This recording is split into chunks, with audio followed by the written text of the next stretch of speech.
ইউক্রেনে হামলার জেরে রাশিয়া থেকে মুখ ফিরিয়ে নিয়েছে ইউরোপের দেশগুলো। অর্থ ও অস্ত্র দিয়ে কিয়েভকে সহায়তা করে আসছে তারা। বিপরীতে মস্কোর বিরুদ্ধে দিচ্ছে একের পর এক নিষেধাজ্ঞা, কমিয়েছে বাণিজ্যও।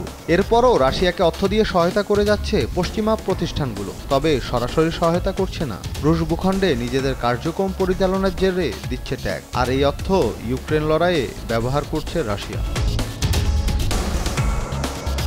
29 এপ্রিল এক প্রতিবেদনে ব্রিটিশ গণমাধ্যম দ্য টেলিগ্রাফ ইউকে জানিয়েছে, ইউরোপের বড় অনেক ব্যাংকই নিজেদের কার্যক্রম পরিচালনা করে আসছে রাশিয়ায়। এজন্য 2023 সালে ক্রেমলিনকে 85 কোটি 70 লাখ মার্কিন ডলার ট্যাক্স দিয়েছে তারা। ইউরোপীয় আর্থিক প্রতিষ্ঠানগুলো কিভাবে ইউক্রেন যুদ্ধে রাশিয়াকে অর্থায়ন করছে তার একটি অনন্য উদাহরণ এটি।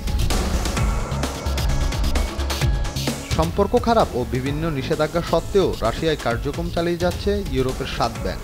সেগুলো হলো Raiffeisen bank international, UniCredit, ING, Commerz bank, Deutsche bank, Intesa San Paolo ও ওটিপি রিটেল ব্যাংক। এই 7 ব্যাংক 2023 সালে রাশিয়া থেকে লাভ করেছে 300 কোটি মার্কিন ডলার, যা 2021 সালের তুলনায় 3 গুণ। ওই বছরটিতে ব্যাংকগুলো ট্যাক্স দিয়েছিল 20 কোটি ইউরো। লাভের সঙ্গে সঙ্গে 2023 সালে বেড়েছে ট্যাক্সের পরিমাণও।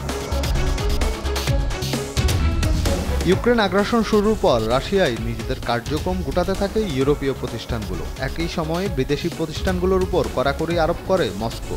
এমনকি মুনাফার অর্থ রাশিয়ার বিভিন্ন সরকারি সংস্থায় দেওয়ার নিয়মও করে।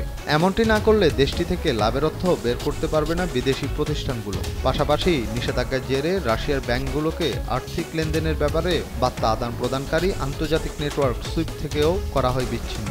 এতে দেশটির বাইরে অর্থ স্থানান্তরে বেগ পোহাতে হচ্ছে তাদের।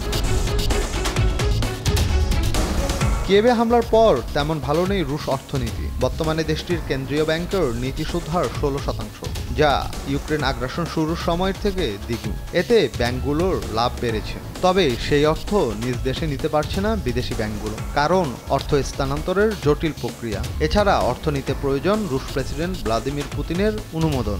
চলতি বছরে এ পর্যন্ত মাত্র 7টি বিদেশি ব্যাংককে অর্থ স্থানান্তরের অনুমতি দিয়েছে পুতিন, আর বাকি 38টি ব্যাংক এই অনুমতি পায়নি। ফলে লাভের অর্থ রাশিয়ায় রয়ে গেছে। ইন্টারন্যাশনাল ডেস্ক, দেশ টিভি।